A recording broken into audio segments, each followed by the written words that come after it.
ये आकाशवाणी रायपुर है। छत्तीसगढ़ी समाचार बुलेटिन के संग संध्या तिवारी के जय जोहार। अब सुनो आज के प्रमुख समाचार। केंद्रीय मंत्रिमंडल हा 8वां केंद्रीय वेतन आयोग के कार्यक्षेत्र ला देही मंजूरी।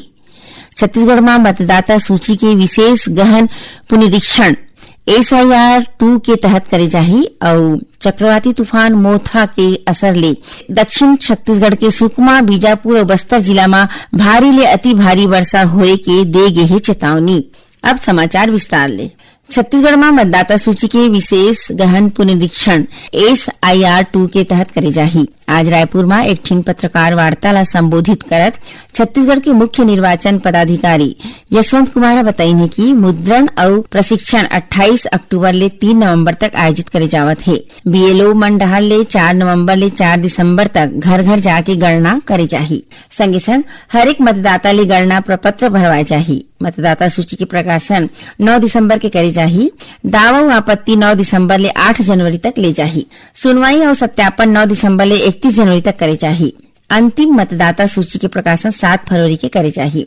मुख्य निर्वाचन पदाधिकारी ने बताइने कि यदि गणना प्रपत्र में दे गए पाछू SIR निर्वाचन नामावली के विवरण उपलब्ध नहीं है या डेटाबेस ले मेल नहीं खात है तो निर्वाचक पंजीकरण अधिकारी ऐसा मतदाता मन ला नोटिस जारी करही। नोटिस मिले के बाद मतदाता मन ला 13 दस्तावेज जैसन पासपोर्ट, जन्म प्रमाण पत्र, अस्थायी निवास प्रमाण पत्र, जाति प्रमाण पत्र मन ले कोनो एक दस्तावेज जमा करना होही। फिर कहूं पाछू SIR में मतदाता के निर्वाचक नामावली के विवरण उपलब्ध है तब कोनो भी प्रकार के दस्तावेज की जरूरत नहीं होगी।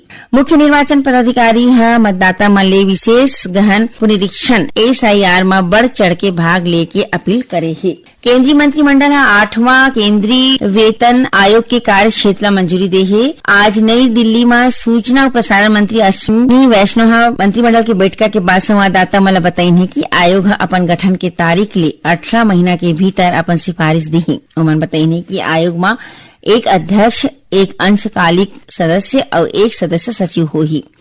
मंत्रिमंडल चालू रबी सीजन बर फास्फेटिक और पोटासिक उर्वरक में पोषक तत्व आधारित सब्सिडी दर ला घलो मंजूरी दे दी है। श्री वैष्णव बताइन है कि मंत्रिमंडल रबी सीजन पर करीबन 37,952 करोड़ रुपया के सब्सिडी ला मंजूरी दे है। ये दर 1 अक्टूबर ले लागू माने जाही। उमन कहिने कि एखा ले किसान मन ला सब्सिडी वाले किफायती और उचित मूल्य में उर्वरक मिलही। छत्तीसगढ़ राज्य स्थापना दिवस के मौका में प्रदेश के जम्मू जिला मुख्यालय मन में राज्योत्सव कार्यक्रम के आयोजन करे जाही। ये कार्यक्रम में राज्य के मंत्री, सांसद और विधायक मन माई पहुना के रूप में शामिल होही। राजनांदगांव जिला मुख्यालय में राखे गए कार्यक्रम में विधानसभा अध्यक्ष डॉक्टर रमन सिंह, बिलासपुर में केंद्रीय राज्य मंत्री तोखन साहू, बस्तर में उप मुख्यमंत्री अरुण साव और दुर्ग में विजय शर्मा शामिल हुई। उन्हें सरगुजा में मंत्री रामविचार नेताम, गरियाबंद में दयाल दास बघेल, दंतेवाड़ा में केदार कश्यप, कोरबा में लखनलाल देवांगन, जसपुर में श्याम बिहारी जायसवाल, रायगढ़ में OP चौधरी, सूरजपुर में लक्ष्मी रजवाड़े, जांजगीर चांपा में टंकराम वर्मा, बालोद में गजेंद्र यादव, कोरिया में राजेंद्र अग्रवाल और मोहला, मानपुर, अंबागढ़ चौकी जिला में गुरु खुशवंत साहेब राज्योत्सव कार्यक्रम में शामिल हुई। राज्य स्थापना दिवस के मौका में जम्मू जिला मन में सांस्कृतिक कार्यक्रम, लोक नृत्य, हस्तशिल्प प्रदर्शनी, स्थानीय उत्पाद के झांकी और विकास परक योजना ले जुड़े स्टॉल लगाए जाही। प्रधानमंत्री नरेंद्र मोदी देश के युवा मन ले विकसित भारत प्रश्नोत्तरी प्रतियोगिता में भाग लेके आग्रह करे है। ये सोशल मीडिया पोस्ट में श्री मोदी कहिने कि दूसर विकसित भारत युवा मन के अगुवाई में संवाद करके राष्ट्र निर्माण में योगदान देबर एक सुघ्घर मौका हवय। लोगन मन ये महीना के 31 तारीख तक प्रश्नोत्तरी में भाग ले सकत है। विकसित भारत क्विज प्रतियोगिता अवया बछर 10 ले 12 जनवरी तक राखे जाही।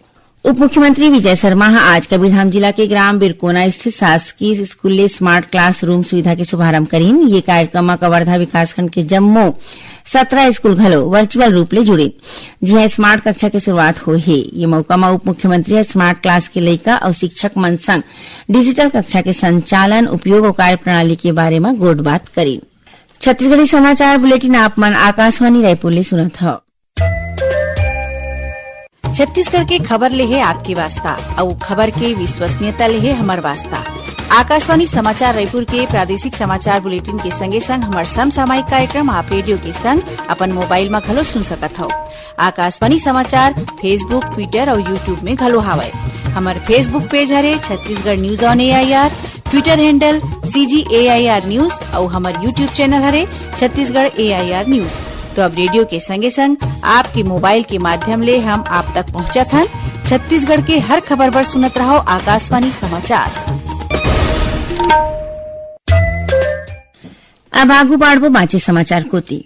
चक्रवाती तूफान मोथा पाछू 6 घंटा में उत्तर पश्चिम दिशा में आगू बढ़ गए है। मौसम विभाग के वरिष्ठ वैज्ञानिक डॉक्टर RK जेनामणि बताइने की चक्रवाती तूफान मोथा आंध्र प्रदेश के तट कोती तेजी ले बढ़ा थे और आज शाम तक आंध्र प्रदेश के काकीनाडा के तीर एखर पहुंचे के उम्मीद हवय। ये तूफान के असर ले दक्षिण छत्तीसगढ़ के सुकमा, बीजापुर और बस्तर जिला में भारी ले अति भारी वर्षा होए के चेतावनी दे गई है।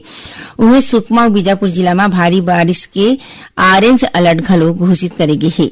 बारिश के संगे संग हवा की गति घलो तेज रही। मौसम विज्ञानी डॉक्टर गायत्री वाणी आकाशवाणी समाचार ला बताइने की छत्तीसगढ़ में ये तूफान के असर पड़ी। रायपुर स्थित डॉक्टर भीमराव अंबेडकर स्मृति चिकित्सालय में आयुष्मान भारत योजना के तहत OPD में अवैया मरीज मन ला CT स्कैन और MRI जांच में आवत परेशानी ला देखा स्वास्थ्य मंत्री श्याम बिहारी जायसवाल मामला ला खुदे संज्ञान में ले है। उमन अवैया सामान्य परिषद के बैठक तक अस्पताल में अवैया BPL राशन कार्डधारी OPD मरीज मन ला निःशुल्क CT स्कैन और MRI जांच सुविधा देवाए के निर्देश दीन है।